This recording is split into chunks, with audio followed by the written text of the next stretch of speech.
Hi, everybody. So, welcome to Chapter 7. So, I know I was a little bit delayed posting this, but hope you guys are all doing good. And I think in a couple previous videos, I mentioned something that sounded like this will be a short video, and then it turned out it was not a short video, so I apologize for that. But this one is going to be a fairly short one, so maybe that'll help a little bit. So, all right, so let's jump in.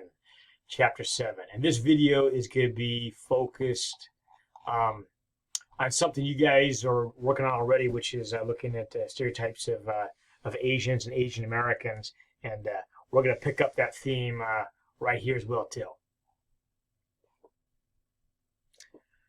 So we're going to use some terms that some of you guys are already familiar because they're already out in the pop cultural world and just kind of part of the American language, and others of them not so much. The first of these probably not so much because I have to admit, until I started prepping, studying for this class, I was not familiar with this term. But in this case, Charlie Chan. And if you have your pen and paper handy, I want you guys to highlight this right here. And let me do that for you guys too. There you go. So Charlie Chan was let me back up a little bit.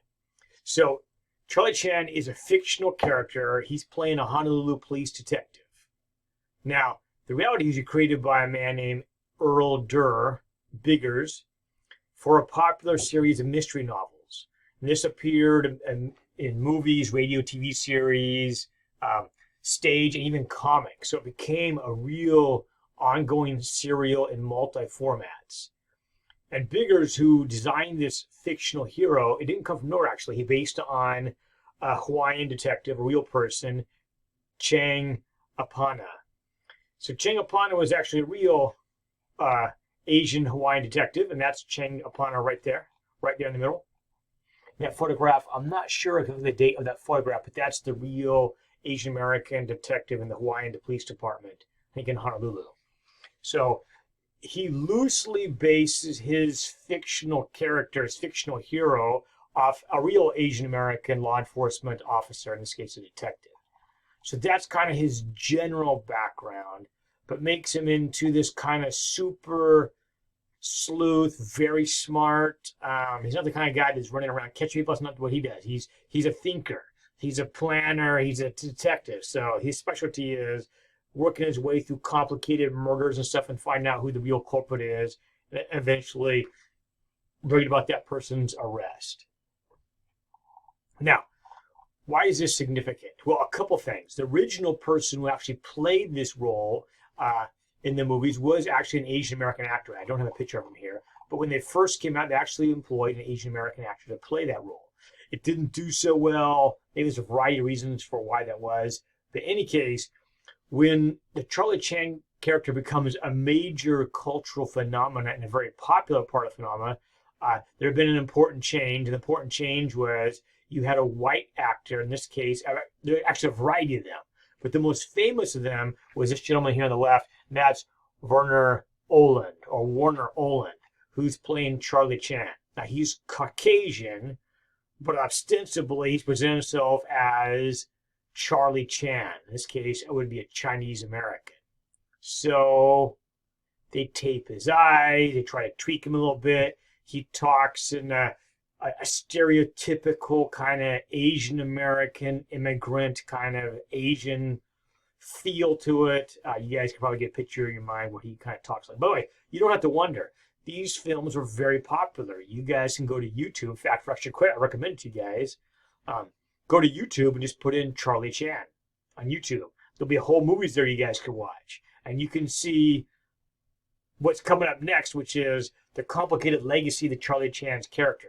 Because on the one hand, you can see how both then and now there could be some very legitimate reasons to be upset and object to this. For example, the term that you guys see in the title, yellowface, which is this guy is a white actor. He's Caucasian, but he's masquerading as a Chinese person or Chinese American person. So obviously both then and now, people who watch this could obviously say is like, why don't you, call me crazy, why don't you simply have an Asian American actor play this role? But they don't. Now, by the way, in some ways, even stranger is some of his secondary characters in this series are actually Asian American. For example, you see there on the right, this is the Charlie Chan character, and this guy is a man playing his son. And that guy is Asian American. Did I have his name there? Let's see.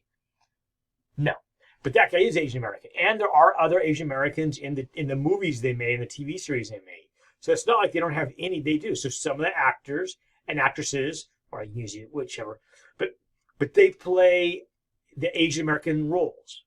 But the main character, the hero, the protagonist, Charlie Chan, is played by a Caucasian who's doing the yellow-faced version of an Asian person. So you guys are all familiar with blackface, right? It's we call yellowface. It does not have quite the same level of connotation as blackface. Blackface is, I'd argue, is a whole nother level of issues with that. But that's not to remove legitimate issues with the whole yellow facing, which is taking place, or an Asian Uncle Tom. If you guys are familiar with the black community, Uncle Tom, which is someone who is ingratiating with the white audience, always super polite to them, but not authentically standing up for the minority experience in America in that time period. Not honest, always super polite, super nice. How can I help you? What can I do for you? But never addressing difficult, controversial, painful issues that the minority community is facing. So that's the negative side of this. On the other side of this, he is the hero. And back in that time period when these movies are coming out, think 30s, 40s, and even after that, to have an Asian American being the lead, admittedly a Caucasian who's masquerading as Asian American, but still, to have an Asian American as the hero and as the lead and as the smart guy, because that's clearly what he is in this series. He's a smart guy. He's the hero. Makes it kind of complicated. So, by the way, I recommend you guys, again, go to YouTube, check it out, see what you think. On the one hand, you're probably going to cringe, and rightly so, as you're watching this kind of yellow face on screen. On the other hand, the program, you can see why they're quite popular. It's fun to watch him solve the crime. He's smart. He knows what he's doing.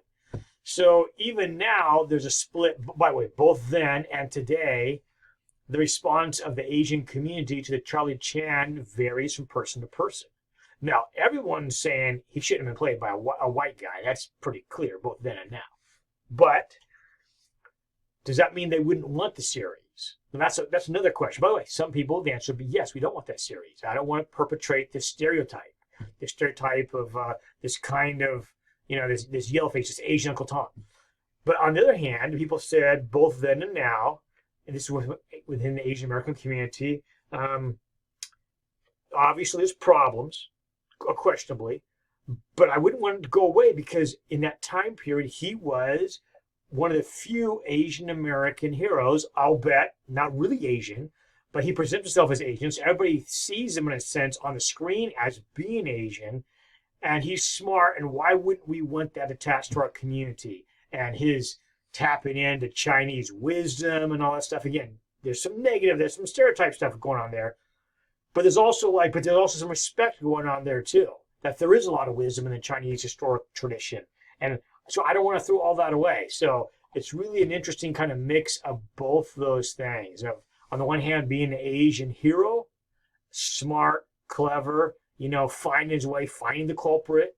On the other hand, there's problematic elements to it too. He still remains within, certain people are fairly popular. You see that DVD collection on the right, Charlie Chan, 42 movie collection. 42, that's a very long running series.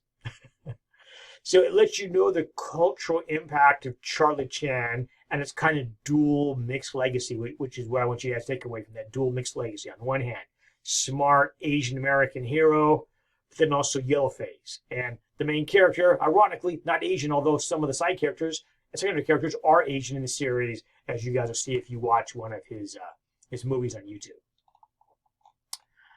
All right, that takes us down to Fu Manchu. So you guys probably know this word because this is all over in English language, and we use it quite a bit, obviously, with men's facial hair.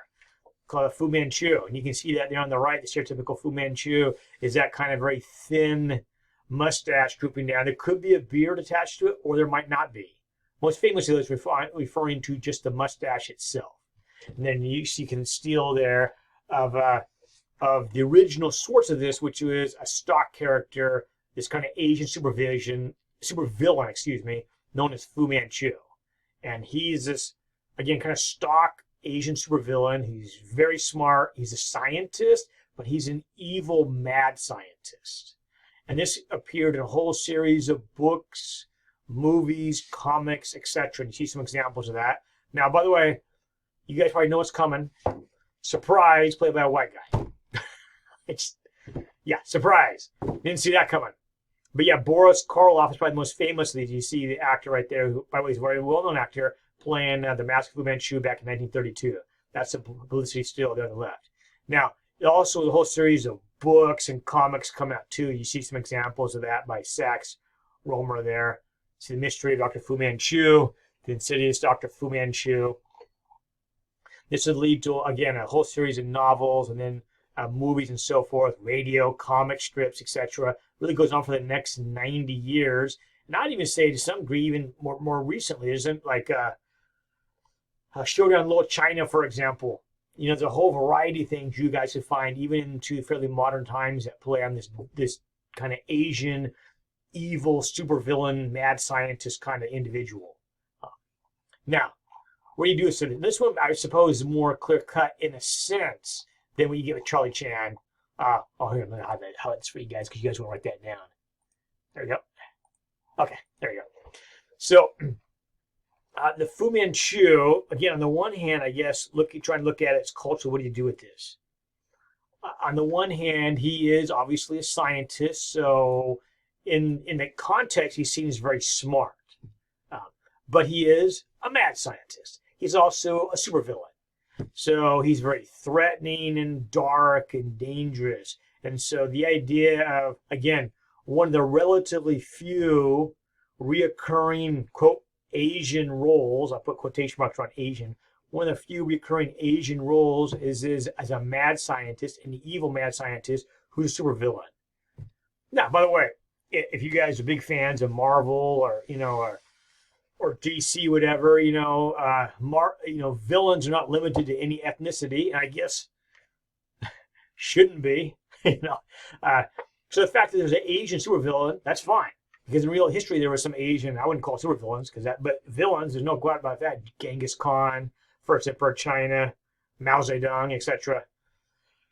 But there's a huge but with that. But remember, there's very few images of Asians in America media during this era. We're talking 30s, 40s, 50s, 60s, for example.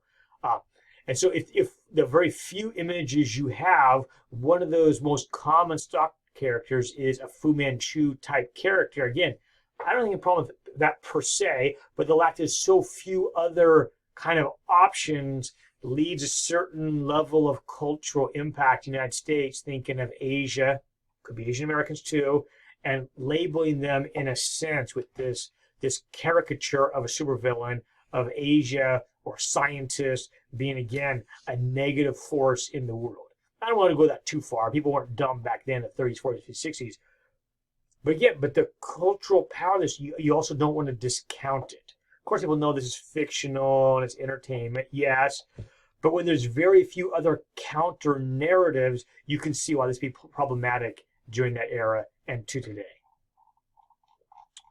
All right, that takes us on to another example of this, and this would be the Lotus Blossom or China doll stereotype. And yes, you guys want to write this down, so I'm going to highlight that for you guys. So Lotus Blossom or a China doll character, what does that mean? And that means, by Lotus Blossom in its origin, the term refers to a geisha. Now, in the context or using here for class, we're not limited to a geisha. But its origin does come from a geisha context, but actually it can work in many ways on women in general from Asia. But its origin has to do with a geisha. But what is this? So define this to be a one-dimensional, beautiful. One-dimensional means not like a real person. Like their outside is who they are. They're not a complex person. They don't have a complex family history, story, outlook on the world. Their outward appearance is kind of simply the summation of who they are. Okay, in any case, one-dimensional, beautiful, hyper-feminine, submissive, sexually available, or, depends on the context, could be sexually aggressive. A woman who's waiting for a white savior, Europe could be America in the context of American history here. And ultimately, this woman is disposable. So where does this come from? So the real origin in the West would come probably from the famous play Madame Butterfly. The Madame Butterfly really goes back more than 100 years.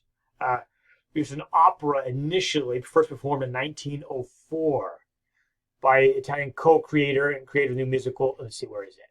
Where is the gentleman who? Oh, there you go, Giacomo Puccini. So brilliant playwright. He writes this opera, and the opera in a nutshell, it's kind of more complicated than this, but I'll make it kind of short and sweet. Opera in a nutshell is it depicts the story of this American naval officer who visits Japan, comes across this beautiful young woman. I forget the story whether she's geisha or not. I think she is. Don't quote me on that. You can Google Madame Butterfly. I believe she is a geisha, but I'm not. Okay, in any case, but geisha-like. If not geisha, geisha-like. Beautiful, with a lot of the visual charms and the cloud that comes with kind of the geisha profession. They fall in love with each other. They think about getting married. They sleep together. And then he's suddenly recalled to the United States, goes back. He promises to come back and marry her. But the story plays out, family pressure. Anyways, the time period the difficulty of interracial relationships, whatever. He eventually comes back to Japan, but he comes back to Japan with his new American wife. Now, he's coming there to pick up his child between him and Madame Butterfly. Lotus Blossom. He's coming to pick up the child. She does not know that he's married. People who know the situation are afraid to tell her. By the way, tragedies to come up, right? It's a Romeo and Juliet kind of thing in a sense. But eventually he arrives. She figures out, she realizes he's married. He's not coming back for her, but she does give her child to this American couple to raise, realizing that child will have a much better life raised by an American couple, not living in poverty and all the stigmatism of being a child out of wedlock in Japan and what that means. And at the end of the play, I don't want to ruin it for you guys, but you have to know for our class. So if you don't want to know, I guess you can fast forward the next 30 seconds. But she commits suicide. Now, I have no doubt the play is beautiful. It remains in production now. So it's a great love story, tragedy, obviously on a high level. The music, and Puccini is a genius, so it's powerful. By the way, I'd say all that is fine. It's a work of art, and those things probably in real life happen sometimes. So I have no problem with Puccini, in a sense, writing this masterpiece. I don't think we need to go back and say that piece is fundamentally flawed or something. It is what it is. The problem is that kind of vision, because there's such a lack of representation during that era, both in Europe and the United States, that kind of vision of the beautiful, well, there's some reality to that, because there are beautiful Asian women. That's not wrong. Just like there's beautiful women all over the world. That's not wrong. But to reduce their representation into kind of one stock kind of character, just like a Fu Manchu, to reduce their experience into this kind of stock character. Again, the stock character being one-dimensional. They don't have a complex personality. In fact, I don't even need to know a lot about their backstory. I just know they're beautiful, they're alluring, and as a white person, they appear into me. By the way, I can rescue them from the bad situation they are in Asia. I can rescue them. I'll be a savior. But, and here's where it gets even a little bit, but if ultimately it doesn't work out, or I can't bring her home, or my family objects, or whatever, she's ultimately disposable. And the movie ends, it's all fine for me. The problem is that becomes a running stock character that in a context, in this case, in the United States, we don't have a lot of Asian representation in the media, unless, again, you know Asians in your personal life, but just in general, this kind of stock character filters into the psyche of the nation. Now, again, I don't go too far with this. Obviously, most Americans, I'd say, to some extent, can separate out fantasy from reality. For example, in Japan, geisha to a certain level are fantasy, right? Now, they're real. I'm not saying they're real, but again, they're presenting a professional kind of fantasy, hyper-feminine version of femininity. Typical Japanese woman in Japan is not a geisha. Does not pretend to be a geisha. As you guys know, it's a very professional class. It's a whole separate thing. But this kind of trope of this kind of woman enters into the larger media representation of Asians. So I'm going to show you an example of this here. This is a quote here from the scholar Celeste Falls Nguyen, and she's writing at the University of San Francisco a piece called Asian American Women, Faculty Stereotypes and Triumphs, and picking up right here. So Nguyen writes, Asian women are also stereotyped as a geisha, a lotus flower in which they are objectified as exotic women for men. Lotus flower stereotype is based on Western male sexual fantasy, a product of colonial military powers interwoven with sexual domination. Portrayal is evident in mainstream Hollywood movies such as Memoirs of a Geisha, which by the way I'll come back here in a minute. In the movie, the geisha status is the highest honor for the most beautiful, disciplined young women who are sculpted to meet men's vision of an ideal woman. The geisha is an object of art for men's enjoyment. And also, as you guys know, they're ultimately disposable. Now, again, I want to be careful because Nguyen is focused on the American context. It's important to mention that as we get down here, this wasn't a Western concept. Geisha were real. In Korea, where my wife is from, the professional women who are, again, in a Western context, a geisha class, they're called gisang in Korea. Same thing in China. Many Asian countries had their own sort of version of professional women who, by the way, I don't get too much a deep topic into what geisha are and gisang in Korea. Some of them were very talented professional prostitutes. Others of them were not. I don't want to get into that because that's a whole separate. But geisha and gisang in the Western mind means like beautiful and all this stuff, and probably in the fantasy mind that means they're a prostitute. Actually, it's way more complicated than that, and that is maybe yes, maybe no. It depends on the woman. Sometimes they would not be. Now, they were highly trained, educated. Many of them are poets, musicians. They're certainly very trained in conversation, and they'd accompany high-class men, expensive men to have money for business and so forth. They chat with them, they flirt with them, and that might be it, frankly, for many of them. Now, there are some of them that would engage in a high-level prostitution. High-level means expensive. But again, but it's diverse, and so I don't want to make that too simple. But in the Western mind, of course, that most people aren't that aware of it. It is simpler, which is seeing them as basically a prostitute. That's not the case. Oftentimes, it's much more complicated than that, and sometimes outright that's not true. Other cases, it is true. Okay, so the point of all this, right, is what does this do for the Asian American community inside the United States? We're not focused primarily on what's going on in Asia, although that's important for context, right? But we're more focused on what's important in the context of America. And that is for Asian American women, and by the way, it could be for women in Asia too, encounter Americans or Westerners that have this perspective. So it could be also a problem in Asia. But for Asian American women or women in Asia who come across a Western male who's bought into this stereotype, what does this mean? So, and I want you guys to know this. So what is the risk of this kind of stereotype? Well, they're not limited to just these things, but there's a variety of them, right? Expected sexual availability. Because that certainly seems to be the case in this Madame Butterfly-like context, or this China doll-like context, that they're waiting for you, i.e. Western dude, to show up. He's going to rescue them. They'll be super grateful to him. They'll be totally into him, readily available to him, the whole 9 yards. So obviously, expected sexual availability could obviously be very problematic. Dismissal of intelligence. By the way, not that geisha are intelligent. Actually, geisha were very intelligent. So were gisang in the Korean context. They're very intelligent women. But again, in the kind of Hollywood version of this, oftentimes that is not the part of them surprise that is highlighted in the movies and in the pop culture, right? That's usually not that they have an intellect and they have a family story and they have their own concerns, desires, hopes, fears, all that. That tends to, in the more cultural level, to be minimized. That gets the next one too, ignoring the wide range of Asian background circumstances.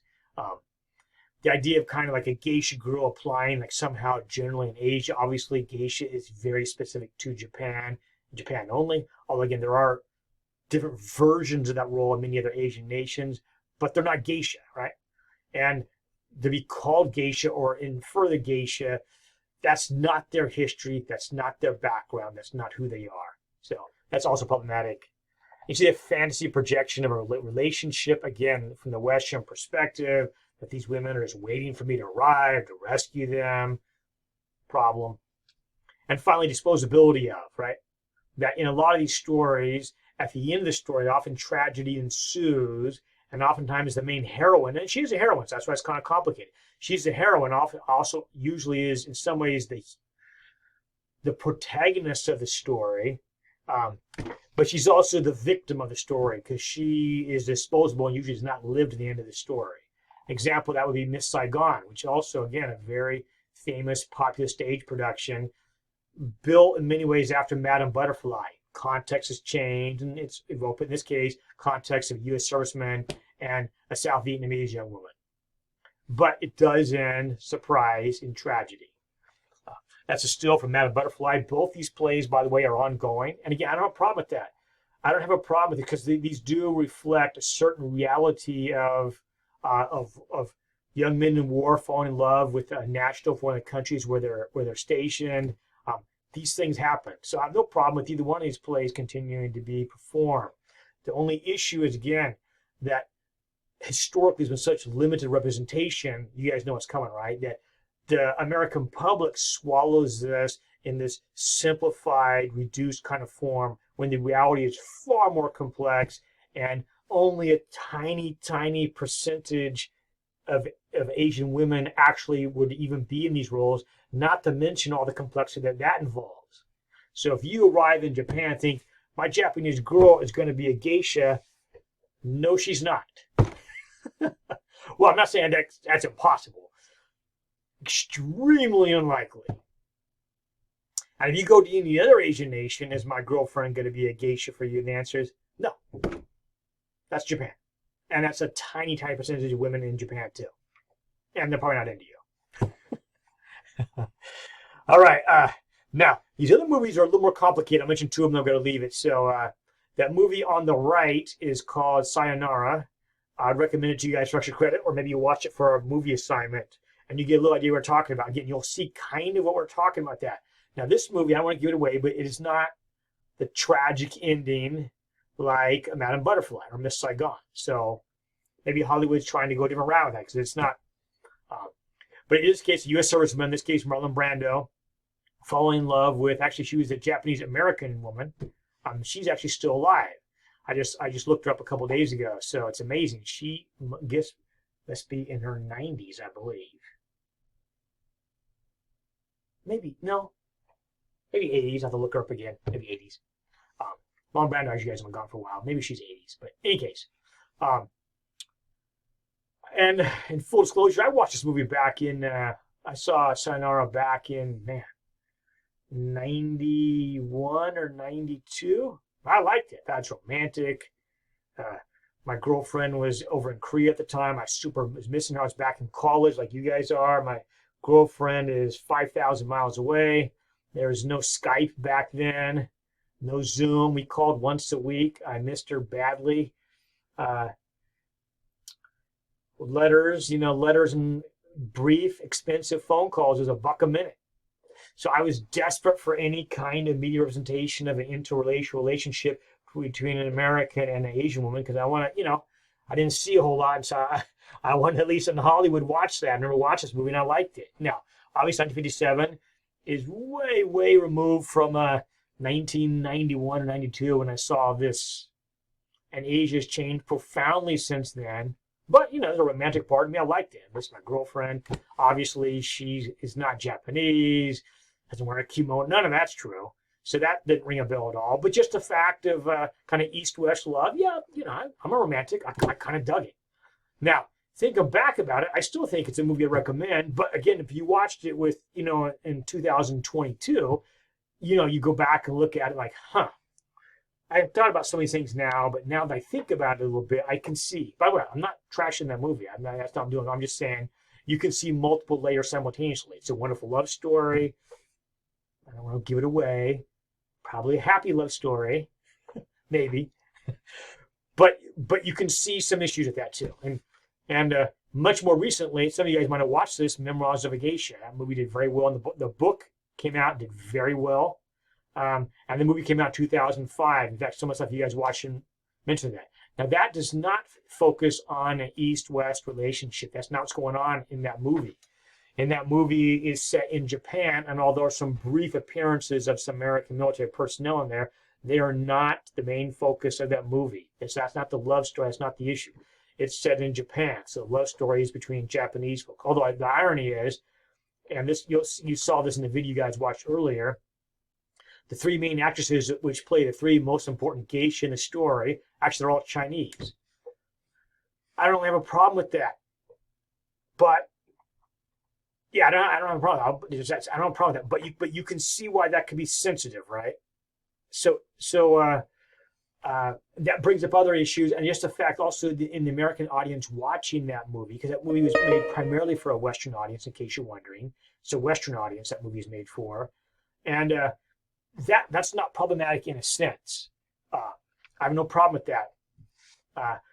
But if you watch that movie and you're the Lotus Blossom or China Doll or Geisha is your kind of fantasy image, watching that movie, by the way, I think it'd be helpful in some ways because it humanizes the ladies and what that really is like. So you got on the one hand, they're beautiful. The clothes they wear are just spectacular. The cinematography is beautiful. It's romantic and tragic. But you also see the origin of the geisha in there, and there's a lot of abuse and power struggles, sometimes violence and rape. It's not the simple fantasy view. Now, again, it's a Hollywood, so there's some fantasy in it, of course, still. But if you watch that and your mentality was still stuck in a Lotus Blossom kind of mentality, watching that movie may shake that a little bit, but maybe it doesn't really get rid of it. I don't know. It probably depends on the person, frankly. So I don't view that movie as problematic. But again, it really depends what a person, I suppose, brings to that movie in the first place. All right, finally, I mentioned this being a short video, so we're almost at the end here. Now, the opposite of these stereotypical kind of stock characters, the Asian woman, the one is the lotus flower. We just talked about that with a China doll. Beautiful, sexy, sweet, super nice, looking for the white guy to rescue her, and may or may not survive that relationship as things get more difficult. The opposite of that is the Dragon Lady. And you want to know this one too, and let me highlight this for you guys. The Dragon Lady, also Asian woman, sexy. That's similar to the Lotus Blossom, but in a very different kind of way. Instead of being very demure and sensitive, wearing traditional clothing, although very beautiful. Now the Dragon Lady, though, is smart, sexy, deceitful, domineering, and she is a much more and a dangerous character. So she's alluring, but it's the opposite kind of male fantasy. Instead of the super sweet, nice, into you kind of girl, this is the tough, dangerous, don't turn your back on them, but still sexy and smart, this kind of woman, and that's the Dragon Lady. And this comes about from a comic strip called Terry and the Pirates that was begun in the 1930s that became quite popular, both in as a comic strip later on into in movies and TV series. And you can see an example there on the left of one of the earliest to enter the Dragon Lady from the comic strip. And on the right, you can see part of the serial movies they started putting out, Terry and the Pirates, and there would be a Dragon Lady here on the right in the background. Now, an example of this in real life, and I don't want to reduce her to this, would be the story of Mae Wong. Although that's her professional American actress name, you can see her Chinese name, Wong Lu Xiong. Although don't quote me in that pronunciation, I did the best I could. She was born in 1905 and died in 1961, as you see, at a relatively young age. But during her heyday, she was by far the most famous Asian American actress, and she was a real A-list superstar in Hollywood at that time. And again, I don't want to reduce her story just to the Dragon Lady role because she played white roles, but she was very frequently forced into a relatively few roles available to her back in that time period. But we're talking 20s, 30s, 40s, 50s. And oftentimes she gets put into these, again, stock Western kind of cartoon characters of this exotic Asian, or sometimes I put it in their other contexts too, though usually in Asia. And you see some examples there. Ironically, for example, you see on the left, her wearing this very elaborate, that's not an Asian costume, looks like a Mesoamerican, but with a dragon there in the background. Again, kind of that dragon lady. Same thing on the right though, kind of dragon lady style pose. Although it's a great kind of iconography, you can see these are very specialized photographers taking these, but showing that kind of allure, exoticism, beauty of Asia. But then also there's that kind of that cool calculating aspect to this persona as well too. I like that photo on the right because that photo on the right shows not the dragon lady symbol. Now again, and oftentimes in a movie she played a dragon lady, but not always. And that, oh yeah, it is a publicity kind of Hollywood style photo on the right, but it's not depicting her in that stereotypical dragon role. Now, she oftentimes would be stuck in these kind of, again, not the superstar role. Usually she'd be the second tier supporting actress, although oftentimes she got a lot of time in that, and oftentimes she would sometimes steal the show in that role as a second tier as a supporting actress in the movie she's in. She was beautiful. She's a very talented actress. But again, oftentimes she's put into these roles where she's not the main character, so her character often is not as fleshed out as the other characters. Although, again, frankly, depends on the movie. So I don't want to take that too far. She was in the who's who of Hollywood actresses of that time period, in the classics, I mean, in the 20s and 30s into the 40s. But she often struggled with being reduced to just a certain few stock characters, one of which would be the Dragon Lady. And that she really was bothered by that and tried to find ways out of that. But frankly, in that era, there's very few other options outside of these exoticized roles she played. Dragon Lady probably being the most famous of these, or similar other roles that she's stuck into, and the full range of her talents as an actor and actress is not able to really come out and her play these really multi-level personalities that she would like to play and have character development, since oftentimes in the perception of the era, she's typecast into these simplified stereotyped roles of what an Asian in the American context meant. And I think we're going to stop right there. So, all right, guys, we'll get the end of it. I think that's a little shorter than normal. So we'll stop right there, and we'll get to more of this as we look at representation of Asians in American film and American culture. So until next time, guys, we'll see you with the next one. Take care, everybody.